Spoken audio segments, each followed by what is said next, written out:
Bem-vindos a mais um Terças de Crime, eu sou a Dani e hoje daremos continuidade ao documentário Pacto Brutal, Assassinato de Daniela Pérez. Eu já fiz 2 vídeos e no primeiro eu falei sobre o crime, no segundo eu falei sobre os assassinos e agora nessa terceira parte eu falarei sobre as testemunhas e de como o papel da Glória Pérez foi importante para as investigações. Então, se vocês não assistiram os primeiros vídeos, recomendo que vocês assistam, pois estão em sequência, tá? Então roda a vinheta.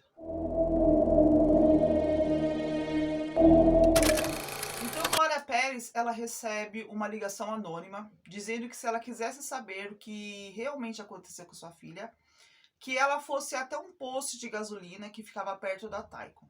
Então, a Glória decide ir até o local e quando ela chega lá, ninguém quer falar com ela. Em paralelo, o Raul Gazola, ele faz um apelo para aquelas crianças que tiraram as fotos com a Daniela Pérez, que elas compareçam, tá? Para ver se elas podem dar mais alguma informação do que elas viram naquele dia, mais alguma prova contra o Guilherme.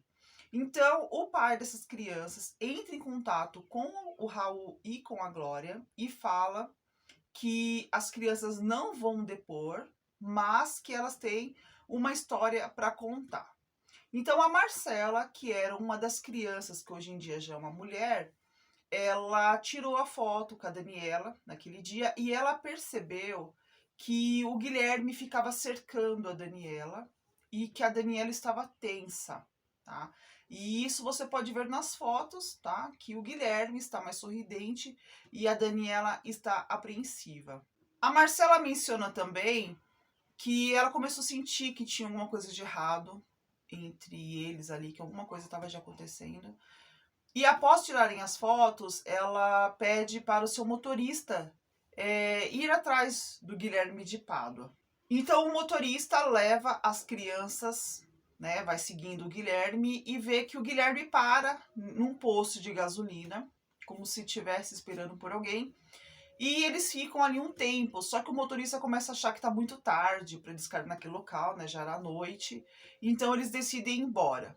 Só que no outro dia, logo cedo, a Marcela viu, como todos nós, nos noticiários, a morte de Daniela.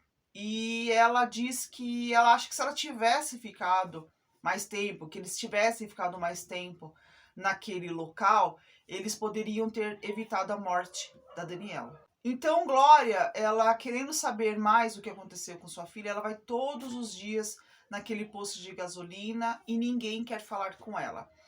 E depois ela ficou sabendo que o dono do posto de gasolina trocou o turno todinho da noite daquele dia do crime, tá? Para que ninguém falasse com ela. E tem um detalhe, a Daniela no dia que ela foi, no dia do crime, ela passou naquele posto, ela abasteceu o seu carro e pagou com cheque.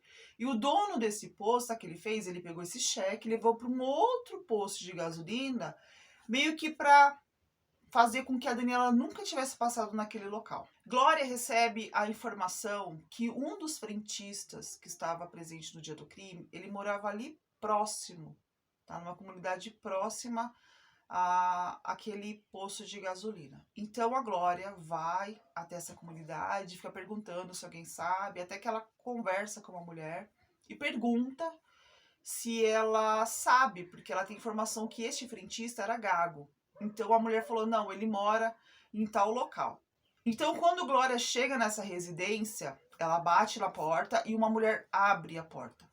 E quando essa mulher abre, vê que é Glória Pérez, ela bate a porta na cara dela. Então, ali naquele momento, ela tem certeza que está no local certo. Então, Glória ia todos os dias na casa desse frentista, ficava lá, ninguém abria, até que um dia a Glória decidiu pegar as fotos, né, da perícia do crime da filha dela e colocou por debaixo da porta. Então a mulher decidiu abrir a porta. E essa mulher falou que só abriu a porta porque ela ficou com dó da Glória, tá?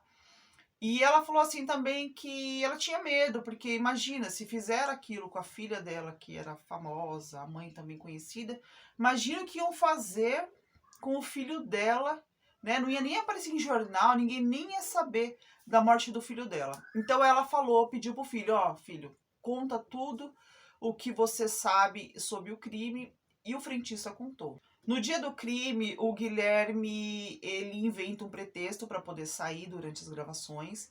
Ele fala que ele precisa levar a Paula ao médico, mas na verdade eles vão até o Barra Shopping para montar um álibi. E depois ele volta para as gravações. O Guilherme, ele tinha um período de 1 hora entre uma gravação e outra. Então, neste período, o que ele fez? Ele foi até a sua residência, pegou a Paula, tá? Só que o porteiro viu que eles saíram com travesseiros e lençóis. Daí, na volta, ele estaciona o carro fora da Taikon. E depois, passado um tempo, ele pega o carro e coloca lá dentro do estacionamento da Taikon. Uma testemunha viu este carro lá dentro, com os lençóis e os travesseiros. Então, depois disso, das gravações, ele pegou o carro e foi até aquele posto de gasolina. Então, segundo o frentista, a Daniela parou para abastecer seu carro e quando ela foi sair, um carro deu uma fechada nela, né? E deste carro saiu Guilherme e Daniela também saiu do seu carro e eles começaram a bater boca. O Guilherme deu um soco no rosto dela, ela desmaiou. Ele pegou ela e colocou no passageiro do carro dela, tá? Isso o frentista viu. Aliás, 3 frentistas que estavam presentes naquele dia viram essa cena. Só que o frentista não conseguiu ver quem que tinha saído dirigindo o carro de Guilherme. Então, um desses outros frentistas vem falar com a Glória e fala: ó, Glória, tem uma outra pessoa que lavou o carro de Guilherme. Só que a Glória não sabia dessa informação, que o carro de Guilherme tinha sido lavado. Então ela descobre onde esse frentista mora, vai até a casa dele e quando chega lá, ele está com uma Bíblia na mão. Só que ele não quer falar com a Glória. Então Glória descobre de qual igreja este frentista é e ela conhece a pastora, conversa com ela, conta tudo o que aconteceu e pede ajuda. Só que mesmo assim ele não quer depor. Então, o que a Glória faz? A Glória vai todos os dias novamente na casa desse frentista, fica lá na frente, ele não quer falar, até que ela tem informação de que ele vai embora. Só que ela falou, mas ele vai ter que ir embora, mas ele vai ter que passar aqui e eu vou pegar ele. E ela ficou lá, ficou. E um dia, ela tá sentada lá na calçada e começa a chover. O morador do lado foi lá e viu que tava chovendo e falou, ô Glória, você quer entrar? Eu vou passar um café. Você aceita tomar um café? Ela falou, eu aceito. E ela entrou na casa desse morador e ficou conversando com ele, ficou um tempo conversando. Até que um momento ele vai na janela e fala assim, ela já foi embora, né? E aí aquele frentista sai de casa. Então que ela decide chamar a polícia, porque assim ele seria obrigado a dar o seu depoimento. Então ele contou que o Guilherme levou o carro para lavar, e que nesse dia ele ficava andando de um lado para o outro, como se estivesse apreensivo, e que tinha uma mulher junto com ele. Só que essa mulher, ela ficava de costas, ela ficava virando o rosto, para que ele não visse quem era. E esse frentista também fala que assim que ele ia lavando o carro, né, ele ia lavando o carro por fora, ele teve que lavar o carro por dentro, tudo, e que toda vez que ele ia torcendo o pano saía vermelho. Então ele chegou à conclusão que aquela cor vermelha era de sangue. Ele fala também que Guilherme pagou 3 vezes a quantia da lavagem. Daí surgiu todo um questionamento, por que Guilherme foi escolhido para o papel. Eu já ouvi várias vezes que foi a Glória que escolheu o Guilherme, né? Ela escolheu o próprio assassino de sua filha. Gente, a escritora não ia fazer esse papel de escolher o elenco, né? Não foi ela quem fez isso. E o Guilherme, ele era cadastrado como ator da Globo. Então não teria como alguém imaginar que de fato algum dia iria acontecer tudo o que aconteceu. Até porque o Guilherme, que interpretou Bira, não era ele que ia interpretar o papel, foi de última hora, porque quem ia interpretar o papel de Bira era o Alexandre Frota, só que ele já estava escalado para uma novela da 7. Então foi por causa disso que o Guilherme acabou pegando o papel do Bira. Então, na época, o crime de homicídio qualificado não era considerado hediondo. Então, a Glória descobre um dispositivo na Constituição que permitia que a sociedade fizesse passar uma lei que achasse justa. E para ser aprovada essa lei, ela precisava de pelo menos 1 milhão de assinaturas e não poderia ser só lá do Rio de Janeiro, tinha que ser do Brasil todo. Então, com a ajuda de várias pessoas, em um mês, a Glória conseguiu arrecadar 1.300.000 assinaturas. Essas assinaturas, elas foram entregues no último dia, tá? Porque ia entrar em recesso e só voltaria no ano seguinte. E as assinaturas perderiam a sua validade. Então, no dia, um por um dos deputados e senadores, eles iam saindo de fininho, ok? Só para não aprovar a lei. Só que o presidente do plenário, ele votou o projeto dentro de um modelo chamado urgência urgentíssima, que era uma forma de aprovar sem passar pelo quórum. Então, a partir de maio de 1994, uma nova lei mudou o judiciário brasileiro, em caso de crime contra a vida. Então, as investigações continuam em paralelo e um dia no jornal sai a foto de Paula com o Guilherme e o Hugo Silveira, que é o advogado que tinha anotado as placas, ele reconheceu a Paula como sendo a mulher que estava no carro aquele dia do crime. Então, assim, para ser comprovado que de fato o advogado conseguiria ver quem estava no carro, foi feito um teste de luminosidade, tá? Então, eles fizeram, os peritos foram lá, fizeram os testes, colocaram os carros no mesmo local, tá? E quando passava com o farol, via que de fato sim dava para enxergar uma pessoa. Então, foi comprovado que o Hugo sim conseguiu ver que era a Paula que estava no carro. Então o Ministério Público denuncia e o juiz acata. A Paula continua negando seu envolvimento no crime, só que com essa prova, tá? E com o testemunho do advogado, a Paula é presa. No princípio, o Guilherme, como réu confesso, né?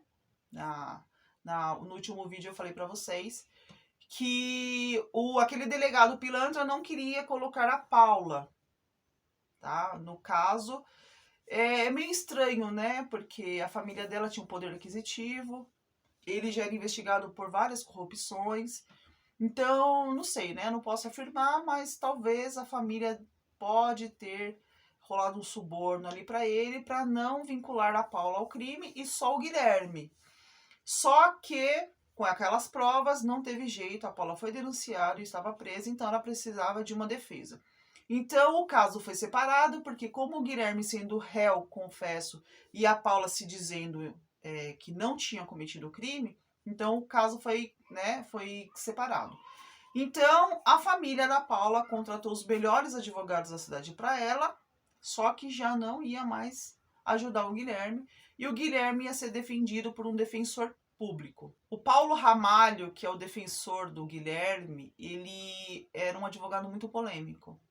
E ele fala que ele tem um trunfo, que ele tem uma fita bombástica, onde vai comprovar muitas coisas, né? Vai mostrar muitas coisas que todos não sabem. E ele também fica afirmando que vão condenar o inocente. A princípio, tinha-se a opção de colocar a Paula na cena do crime, porque como ela era menor de 21 anos, a pena dela seria diminuída, né? E também por ela estar grávida, poderia ser um pouco atenuada a sua pena. Tem uma declaração do advogado dizendo que o Guilherme fez uma declaração para Paula em forma de poema para declarar o seu amor eterno. A psiquiatra, a doutora Ana Beatriz, ela fala que ela nunca examinou o Guilherme pessoalmente, mas que ele tem todas as características de um psicopata. E ela diz também que certos tipos de crimes apenas um psicopata pode cometer. Um desses comportamentos era que ele não se importava com nada, né? Ele não sentia falta do seu filho recém-nascido, ele não sentia falta da sua esposa, ele não sofria, porque psicopata não sofre, mesmo na cadeia. No entanto, que ele deu uma entrevista para Glória Maria e ele fala que ele estava super bem lá, que ele era super bem tratado, sem contar que ele estava no hall dos assassinos mais famosos naquela época, né? Então, para ele tava no esquema, né? Ele queria fama. Então, ele não se importava com as coisas que aconteciam. Ele também fala que ele acabou com a sua vida. Só que ele esqueceu que ele acabou com a vida da Daniela. né? Porque ele que teve a opção de cometer o crime.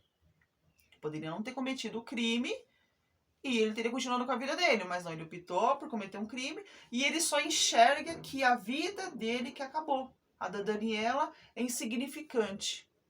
A Daniela morreu e acabou. Ele não, ele vive. Né? Ele está vivo até hoje. Né? E ele, depois de tudo, né? Ele se tornou pastor ainda, né? Pra complementar. A Paula sim tinha um pacto de amor com o Guilherme, pois Guilherme nunca teve um pacto com a Paula. Ele vinha contando essas mentiras, falando que a Daniela dava em cima dele, que a Daniela sediava porque ele tinha um objetivo. Então ele plantou essa semente na cabeça da Paula, ele plantou os ciúmes, a raiva, para que ela compactuasse com ele. Não estou falando, não estou isentando a Paula de seu crime. Só que eu quero mostrar para vocês a manipulação do Guilherme com a Paula. Porque um psicopata faz isso, né? Ele vai manipulando, né? Ele vai... Porque eles são sedutores. O Guilherme era extremamente sedutor. Ele foi seduzido, foi mentindo, foi ali fazendo isso para Paula ajudar, né? Com a execução do crime. Então, pessoal, hoje eu falei sobre as testemunhas no caso e de quanto foi importante o papel de Glória Pérez para as investigações. Porque se Glória não tivesse feito essas investigações paralelamente, provavelmente a Paula não teria sido considerada culpada, ok?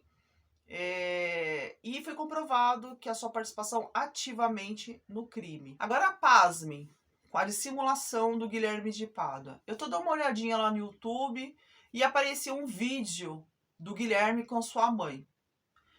E eu achei, né, e pelo título do canal era Pacto Brutal, eu achei que era alguém que tinha criado um canal para falar sobre o documentário, alguma coisa assim.